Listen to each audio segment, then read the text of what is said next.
এবার জাকাত ফরজ হওয়ার শর্ত আছে, এই শর্তগুলো আমরা শুনব। 5টা শর্ত। প্রাইমারি শর্ত হচ্ছে নেসাব পরিমাণ সম্পদের মালিক হওয়া, আর এটা হাওলানিল হাউল, 1 বছর থাকা।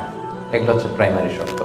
আরও 3টা সেকেন্ডারি শর্ত হচ্ছে আল মিলকিয়া, পূর্ণ ওনারশিপ থাকা, আর জিয়াদা, এটা আপনার অতিরিক্ত টাকা এটা হওয়া, আর হচ্ছে আদামুদ্দুয়ুন, ঋণ না থাকা।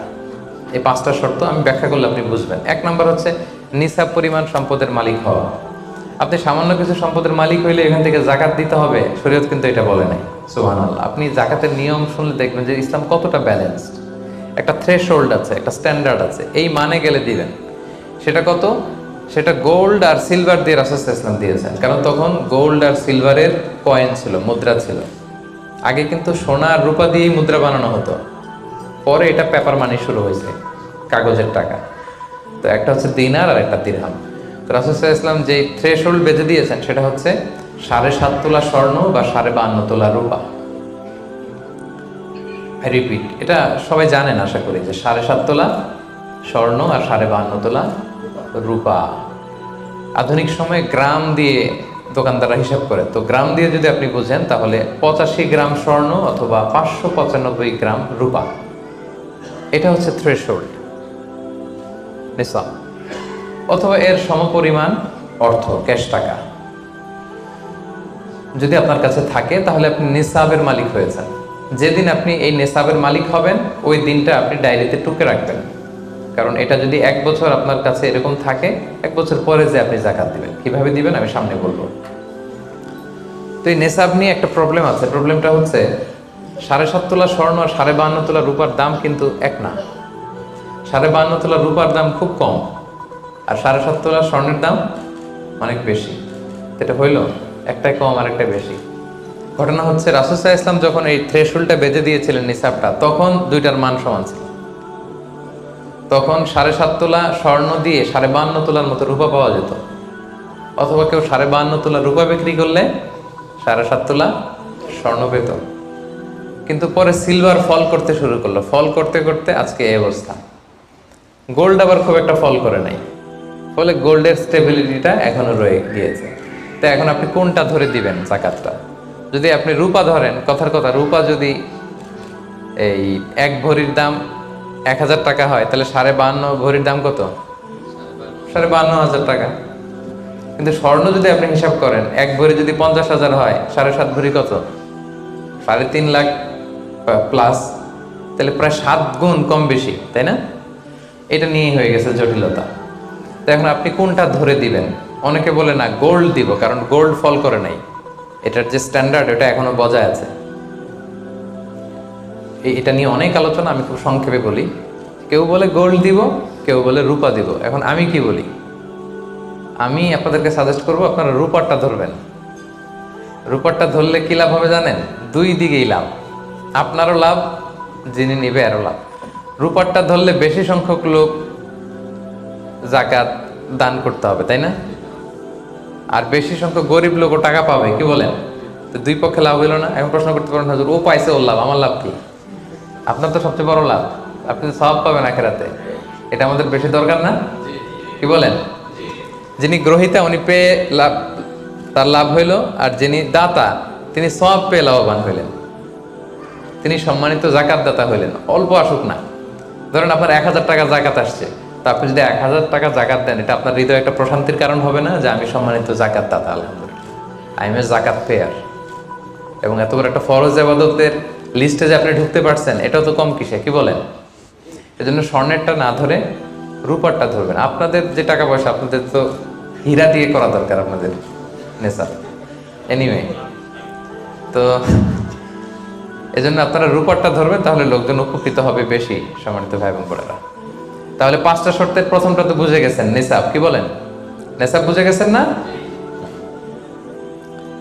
2 নম্বর শর্ত হচ্ছে শুধু এই নেসাব পরিমাণ সম্পদের মালিক হইলেই হবে না ভাইরা, এটাকে হালানিল হাউল বলে, মানে 1 বছর আপনার কাছে থাকতে হবে। দেখেন ইসলাম কতটা ভারসাম্যপূর্ণ। কিছু টাকা আপনার কাছে থাকলে এই জাকাত দাও না, এটা 1 বছর থাকতে হবে। যদি দেখা যায় যে আপনার সব খরচ শেষে 1 বছর এই টাকাটা আপনার কাছে অলস পড়ে আছে, তাহলে বোঝা গেল যে আপনি সম্পদশালী এবং আপনার অর্থের একটা স্টেবিলিটি আছে, কি বলেন?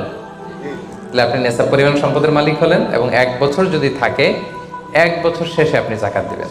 এই বছরটা কিন্তু সৌর বছর না, সোলার ইয়ারে হিসাব করলে হবে না, এটা লুনার ইয়ারে, চান্দ্র বছরে। খেয়াল রাখতে হবে, সৌর বছর জানুয়ারি ফেব্রুয়ারি মাসের যে হিসাবটা, এটা 365 দিনে 1 বছর, কিন্তু যেটা লুনার ইয়ার, চন্দ্র বছর, এটা কতদিন 1 বছর কে জানে? কেউ জানেন না? 300 হ্যাঁ 354 দিন, রাইট, 354 দিন, সামান্য কিছু সময়। তো 11 দিনের কিন্তু এখানে ডিফারেন্স আছে, 11 দিনের ডিফারেন্স আছে। তো আপনি হিসেব করবেন হচ্ছে চান্দ্র বছর অনুযায়ী, সৌর বছর অনুযায়ী না। তো সৌর বছর অনুযায়ী যদি করেন তাহলে আপনার জাকাত কিন্তু 2.5% থাকবে না। চান্দ্র বছর অনুযায়ী আপনার 2.5%, সৌর বছর করলে ওইটা 2.58% হয়ে যাবে, একটু বাড়বে না? কারণ কতদিন বেশি? 11 দিন বেশি, পার্সেন্টেজও বেড়ে যাবে, তখন কিন্তু জাকাত আপনার 2.5% থাকবে না, 2.58%। বলার আগে বুঝে যায়, কারণ সব ব্যবসায়ী সারাদিন ক্যালকুলেটর নিয়ে কোত্থেকে শিপমেন্ট হইলো, কত মিলিয়ন গেল, কত মিলিয়ন ঢুকলো, সব মুখস্থ, জন্য বলার আগে বুঝে ফেলতেছে চটচট করে, মাশাআল্লাহ। তখন আর 2.5% হচ্ছে না, 2.58% হচ্ছে। তাহলে সম্মানিত ভাইরা, আপনি ধরেন, উদাহরণস্বরূপ ধরেন যে আপনি গত রমজানের 20 তারিখে সর্বপ্রথম নিসাব পরিমাণ সম্পদের মালিক হয়েছিলেন। তো তারপরে আপনি খেয়াল করবেন যে দেখি সারা বছর এই পরিমাণ অতিরিক্ত অলস টাকা আমার কাছে পড়ে থাকে কিনা। থাকতে থাকতে থাকতে থাকতে এই রমজানের 20 পর্যন্ত দেখেন যায় টাকা ওইটা তো আছে, আরো হয়েছে টাকা। তো তার মানে আপনি এখন জাকাত দিবেন, যেহেতু নিসাবের মালিকও হয়েছেন, আবার পূর্ণ একটা চন্দ্র বছরও আপনার অতিক্রম করেছে, স্থায়ী হয়েছে, তখন আপনি জাকাত হিসাব করবেন। তাহলে 2টা শর্ত বুঝলেন না? 3 নাম্বার হচ্ছে ওনারশিপ, আপনার মালিকানা থাকতে হবে। যে সম্পদটা আছে, খালি আপনার কাছে টাকা থাকলেই হবে না, এটা কমপ্লিট, আরবিতে তাসাররুফ বলে, কমপ্লিট ওনারশিপ আপনার থাকতে হবে। এখন একজনের আমানতের টাকা আপনার আছে, ওটা আপনি জাকাত দিতে পারবেন? একজন 5 লাখ টাকা আমানত রাখছে, আপনি এটা জাকাত দেওয়া শুরু করছেন, হবে? সেটা তো উনি জাকাত দিবে, এটা তো আপনার আমানতের টাকা, এই টাকা তো আপনার বুঝাই দিতে হবে। তো আমানতের টাকা কিন্তু কমপ্লিট ওনারশিপ আমার থাকে না, এটার হিসাব আমি করবো না, তো এটা বুঝে গেলেন। 4 নাম্বার হচ্ছে এই টাকা আপনার অতিরিক্ত হইতে হবে, আরবিতে বলে জিয়াদা। দেখেন ইসলাম কত সুন্দর, ইসলাম বলে আপনার নিজের পার্সোনাল এক্সপেন্সিস, আপনার লিভিং কস্ট, আপনার সব ধরনের অ্যাকোমোডেশন, আপনার ট্রান্সপোর্টেশন এক্সপেন্সিস, আপনার মেডিকেল এক্সপেন্সিস, আপনার বাচ্চার স্কুলিং, আপনার ইয়ারলি ট্রিপ যদি থাকে, এন্টারটেনমেন্ট, ধরেন বছরে আপনি একবার ফ্যামিলি আউটিং করেন, এই খরচটা, যত খরচ আপনার হতে পারে, এই সব খরচ শেষেও কিছু টাকা আপনার থেকে যায়, ইসলাম বলে ওইটার উপরে জাকাত দিবে। সুবহানাল্লাহ। জিয়াদা, অতিরিক্ত হওয়া শর্ত। আপনার লাগে, যদি আপনার এই টাকা লাগে, ওটা তো আপনি ইউজ করবেন। আপনার টাকার ব্যবহারের জন্য সবচেয়ে বেশি হকদার কে? আপনি নিজে। আপনার সব খরচ আলহামদুলিল্লাহ সুন্দরভাবে চলে, এরপরেও নিসাব পরিমাণ টাকা বছরব্যাপী যখন আপনার রয়ে গেল, ইসলাম বলে জাস্ট 2.5%। সুবহানাল্লাহ। তাহলে অতিরিক্ত হইতে হবে। সর্বশেষ শর্ত, 5টা শর্তের সর্বশেষ শর্ত হচ্ছে ঋণ থাকতে পারবে না। ঋণ থাকলে ওইটা জাকাত থেকে বাদ যাবে। ধরেন আপনার আছে 5 লক্ষ, কিন্তু আবার ঋণও আছে 5 লক্ষ, কথার কথা, তো এটা তো আপনি আগে ঋণ দিবেন, আপনি তার জাকাত দিতে পারবেন না, এই কথাটা কি বুঝতে পারছেন? আচ্ছা, ঋণ ভাই 3 ধরনের। কয় ধরনের? 3 ধরনের। একটা হচ্ছে আপনার একবারে পরিশোধ করতে হবে, এরকম ঋণ থাকে না, যে আমি মুরাদ ভাইয়ের কাছ থেকে 1 লক্ষ টাকা নিলাম, আজকে আমার জাকাতের হিসাব করার ডেট, তো 1-2 মাসের মধ্যে টাকাটা দিতে হবে। তো তখন এই যে 1 লক্ষ টাকা উনি পাবে, এই টাকাটা আমি বাদ দিব আমার অন্যান্য অ্যাসেট থেকে, বাদ দিয়ে যদি দেখি যে না তারপরেও জাকাত হয় দিব, আর না হলে দিব না, কারণ এটা একবারে দিতে হবে। ওনারা বলছে যে 1 লক্ষ আমি একবারে দিয়ে দিব আপনাকে 1 মাস পরে, এইভাবে ঋণটা নিয়েছিলাম। তাহলে কিছু কিছু ঋণ আছে একবারে পরিশোধযোগ্য, ওকে, এটা জাকাতের ক্যালকুলেশন থেকে বাদ যাবে। কিভাবে বাদ যাবে আমি ক্যালকুলেশন করে দেখাবো। ঋণের দ্বিতীয় প্রকার হচ্ছে ইনস্টলমেন্টের কিছু ঋণ আছে, কিস্তিতে দেয়া লাগে। লেটস সে আমি 1 কোটি টাকা দিয়ে একটা গাড়ি কিনেছি, BMW গাড়ি, বা 50 লক্ষ টাকা দিয়ে আমি একটা হুন্ডা গাড়ি কিনেছি, 50 লক্ষ টাকা। তো এটা আমি কিস্তিতে কিনেছি।